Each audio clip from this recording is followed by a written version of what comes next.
Oke, satu. Em, Bismillahirrahmanirrahim. Assalamualaikum warahmatullahi wabarakatuh. Saya akan terima. Saya akan menjelaskan beberapa hal mengenai sistem dan sistem operasi. Intinya akan dibahas itu pertama-tama adalah sinkronisasi proses, lalu stop, manajemen memori nyata, keempat ada manajemen memori virtual dan konsep dasar sistem komputer. Yang saja yang pertama yaitu sinkronisasi proses. Jadi di sini sinkronisasi proses di sini ada sinkronisasi ini merupakan suatu proses yang secara bersama-sama dan saling berbagi data sampai mengakibatkan race condition atau inkonsistensi data. Tentunya sinkronisasi ini sangatlah diperlukan untuk menghindari terjadinya dari ketidakkonsistenan data akibat adanya akses yang secara kongruen atau secara yang terus. Proses tersebut disebut kongruen jika proses itu berjalan pada waktu yang bersamaan. Tentunya untuk sinkronisasi ini bermanfaat yaitu untuk menyimpan data sementara dengan sementara yang nantinya untuk mempermudah pekerjaan. Nah, untuk sinkronisasi sendiri ada beberapa perangkat.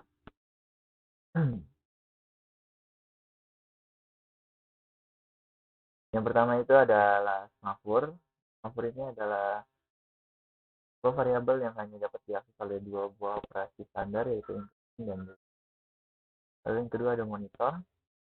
Monitor adalah yang digunakan untuk menangani masalah yang akan muncul karena pemakaian Smafur. Lalu ada GC. Nah, di sini adalah pengimplementasian dari monitor. Jadi monitor akan dapat digunakan menggunakan keyword synchronize. Ini ada beberapa masalah sendiri pada sinkronisasi. Itu ada dua, yaitu ada race condition. Jadi race condition itu merupakan suatu kondisi di mana dua atau lebih dari proses mengakses sumber daya yang secara bersama-sama. Lalu ada critical section.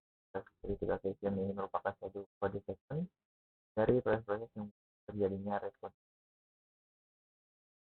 Nah, di sini ada beberapa kode dalam critical section. Pertama ada entry. Itu adalah kode yang untuk masuk ke critical section. Ada critical section kode ini dapat dari satu. Terus kita ada exit section di mana ini adalah akhir dari critical section dan lainnya. Lalu ada reminder, ada kode istirahat setelah masuk pada proses critical section.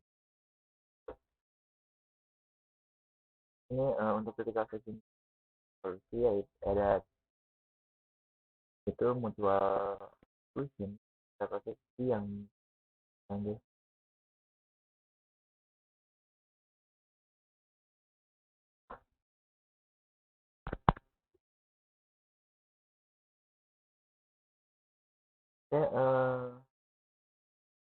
seperti yang mengeksekusi critical section maka tidak ada proses lain yang dapat mengikuti critical section. Nah, jadi dalam progress tidak ada proses yang sedang berdiskusi dalam critical section dan ada beberapa proses yang dalam critical section. Nah, maka memilih proses tersebut masuk ke critical section dan critical. Lalu selanjutnya adalah batas waktu tunggu atau bounded waiting. Jadi di sini suatu keterikatan harus ada pada jumlah proses yang bisa masuk ke critical section mereka setelah adanya proses yang bisa masuk ke critical section dan sebelum permintaan itu. Terus selanjutnya kita akan membahas tentang deadlock. Nah, di sini deadlock itu adalah proses kondisi di mana sebuah tidak berjalan lagi ataupun tidak ada komunikasi antar proses dan di dalam operasi deadlock disebabkan karena adanya proses yang satu menunggu dan sumber daya yang saja. Di sini intinya seperti tunggu-tungguan.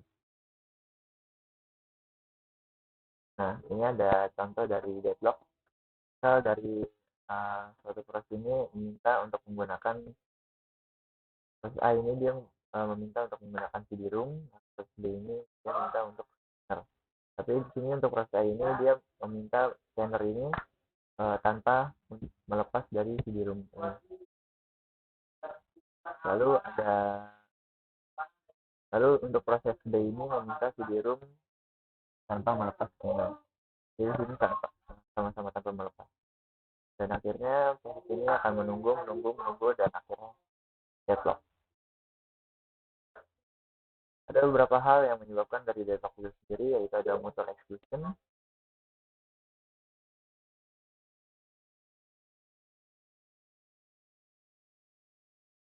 Ya. Nah, di sini ada penyebab dari deadlock sendiri, yaitu ada mutual exclusion, karena hanya ada satu proses yang boleh memakai sumber daya dan proses lain yang memakai sumber daya tersebut harus menunggu hingga sumber daya tadi dilepaskan atau tidak prosesnya yang memakai sumber tersebut. Lalu kedua adalah hold and wait. Di sini proses yang sedang memakai sumber daya boleh sumber daya lagi. Nah, ini untuk menunggu hingga benar sumber daya ini hingga tidak dipakai lagi oleh proses ini.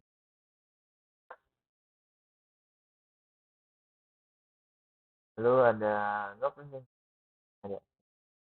adalah sumber daya yang ada pada sebuah proses tidak boleh diambil begitu saja dan proses lainnya. Pada proses lainnya, untuk mendapatkan sumber daya tersebut maka harus dilepaskan terlebih dahulu. Jadi harus diselesaikan dulu atau dilepas lah intinya proses proses tersebut dan setelah itu mempersilakan proses lainnya. Lalu selanjutnya ada circular wait. Ini adalah seperti kondisi rantai, yaitu proses menggunakan sumber daya yang dipegang untuk proses berikutnya. Nah, di sini ada beberapa, ada yang namanya reset deadlock. Jadi di sini deadlock ini punya dua, yaitu preemptible dan non preemptible. Nah, untuk preemptible ini adalah sumber daya tersebut dapat diambil atau dilepaskan dari proses pakainya tanpa memakai efek, tanpa ada efek apapun gitu. Terus untuk non preemptible di sini sumber daya ini bedanya bisa diambil dari proses yang bawahnya, akan menimbulkan suatu kegagalan atau error gitu. Nah, untuk deadlock sendiri ada beberapa hal untuk penanganannya, yaitu untuk mengabaikan masalah, deteksi dan memperbaiki, lalu penghindaran, dan terakhir pencegahan. Kita masuk ke dalam manajemen memorinya. Jadi gini, manajemen memori adalah satu tindakan mengolah memori komputer, mana kebutuhan memori adalah untuk menyediakan cara untuk yang bisa dinamis untuk mengalokasikan bagian-bagian dari untuk program atau serangkaian dan membebaskan untuk digunakan kembali ketika tidak lagi diperlukan. Selanjutnya ada alat memori. Alat memori ini ada dua, yaitu alat memori mutlak atau kita bisa bilang alamat fisik. Memori adalah sumber daya sehingga mencapai sel memori ini merupakan kata pengenal. Maka sebutlah alamat fisik. Karena nomor alamat fisik ini bersifat mutlak, maka disebut juga alamat mutlak. Lalu kedua adalah memori relatif, atau bisa disebut alamat logika. Jadi alamat memori yang digunakan pada program atau data berurutan atau berdikkat, ketika menggunakan alamat 1, maka kita pun akan menggunakan alamat 2, 3 untuk satu informasi. Jika alamat awalnya 0, maka alamat lain terhadap alamat 0 maka dinamakan alamat relatif, dan alamat tersebut adalah logika untuk untaian alamat yang dikenal sebagai memori logika.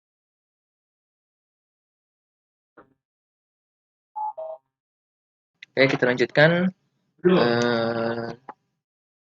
Di sini ada beberapa fungsi untuk fungsi dari manajemen memori. Ada 4 fungsi, yaitu pertama mengelola informasi yang tidak dipakai dan dipakai. Lalu mengalokasikan memori ke proses yang diperlukan, yang memerlukannya itu. lalu mendealokasikan memori dan prosesnya telah selesai. Dan terakhir, mengelola swapping atau paging antara memori utama dan disk. Nah, di sini ada partisi memori. Di sini partisi memori adalah pembagian hard disk beberapa. Jadi beberapa bagian yang digunakan untuk mempermudah manajemen file. Jadi di sini ada dua partisi memori, yaitu adalah fixed partitioning.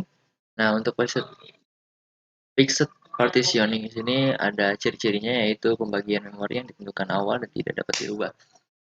Nah, lalu selanjutnya ada ukuran partisi bisa sama atau yang disebut equal size dan berbeda atau unequal size. Kesulitan yang sering dihadapi dalam fixed partitioning sini adalah ukuran program lebih besar dari ukuran partisi, yaitu terus ada penggunaan memori yang tidak efisien, dan terakhir ada internal fragmentation. Nah, yang kedua ada dynamic partitioning. Di sini dynamic memory partitioning atau memori yang dipartisi menjadi bagian-bagian dengan jumlah yang besar dan tidak tentu. Ciri-cirinya itu alokasi tiap memori ditentukan saat runtime. Lalu setiap proses diberikan alokasi sesuai yang dibutuhkan. Lalu kesulitan yang dihadapi itu adalah external fragmentation, lalu ada ruang kosong di memori yang banyak, tapi terbagi-bagi. Nah, selanjutnya ada syarat penggunaan memori. Di sini ada 5 syarat, yaitu realokasi di sini, lalu proteksi, sharing, organisasi logika, dan organisasi fisik. Ini yang 3x4 nih, yang tadi bukan itu. Nah, selanjutnya ada manajemen memori virtual. Nah, di sini memori virtual merupakan suatu teknik yang memisahkan antara memori logis dan memori fisiknya. Teknik ini mengizinkan program untuk mengeksekusi tanpa seluruh bagian program perlu ikut masuk ke dalam memori. Nah, untuk terminologi dalam virtual machine, virtual memory, di sini ada virtual address, di mana sebuah alamat yang ditunjukkan atau di-assign ke lokasi dalam virtual memory akan memungkinkan lokasi yang dapat diakses seolah-olah itu adalah bagian dari memori utama. Lalu selanjutnya ada virtual address space, di mana penyimpanan virtual yang ditempatkan pada suatu proses. Lalu ada address space, di mana rentang alamat memori yang tersedia untuk ditempati oleh proses. Dan real address, di mana lokasi alamat penyimpanan di main memory. Nah, jadi di sini ada dua kriteria virtual memory, yaitu hardware dan sistem operasi. Di sini untuk hardware sendiri, hardware-nya harus mendukung untuk paging dan segmentasi. Lalu ada sistem operasi. Sistem operasi di sini harus terdapat pada software yang untuk mengatur perpindahan page atau segmen antara memori dan sekunder dan memori utama. Nah, jadi sistem paging di sini, sistem paging adalah suatu sistem manajemen di mana sistem operasi yang mengatur program yang telah berjalan. Metode dasar dari paging adalah memecah memori fisik menjadi blok-blok yang berukuran tertentu yang disebut dengan frame, dan memecah memori logika yang menjadi blok yang berukuran sama dengan frame yang disebut page. Lalu untuk mengatasi apabila suatu program lebih besar dibandingkan dengan memori utama adalah dengan konsep overlay dan konsep memori maya atau virtual memory. Lalu ada implementasi dari sistem paging. Di sini implementasinya adalah setiap sistem operasi mempunyai metode sendiri untuk menyimpan tabel page. Nah, di sini untuk implementasi tabel page-nya di sini ada dibagi tiga metode, yaitu tabel page diimplementasikan kumpulan dedicate, register. Nah, register sini berupa rangkaian dengan berkecepatan sangat tinggi untuk revision sehingga translasi untuk alamat paging. Lalu ada table page disimpan pada main memory dan menggunakan table based register untuk menunjukkan ke table yang disimpan di main memory. Lalu yang terakhir ada menggunakan perangkat keras charge yang khusus, kecil, dan cepat yang disebut dengan associative register atau translation look aside buffer. Nah, di sini solusi standar untuk permasalahan penggunaan memori untuk implementasi table page. Lalu kita akan membahas mengenai segmentasi. Jadi di sini segmentasi memungkinkan pemrograman memandang memori sebagai berisi banyak ruang alamat atau segmen. Nah, ruang-ruang tersebut alamat itu sepenuhnya adalah independen. Nah, tiap dari segmen berisi beberapa barisan linear alamat 0 sampai maksimum. Nah, panjang tiap segmen dapat berbeda-beda sampai panjang segmen maksimum. Dengan segmentasi pemrograman tidak berurusan dengan batas-batasan memori yang disebutkan kapasitas memori utama. Panjang segmen di sini dapat berubah-ubah selama eksekusi, dan segmen stack bertambah terjadi operasi push dan turun saat operasi pop.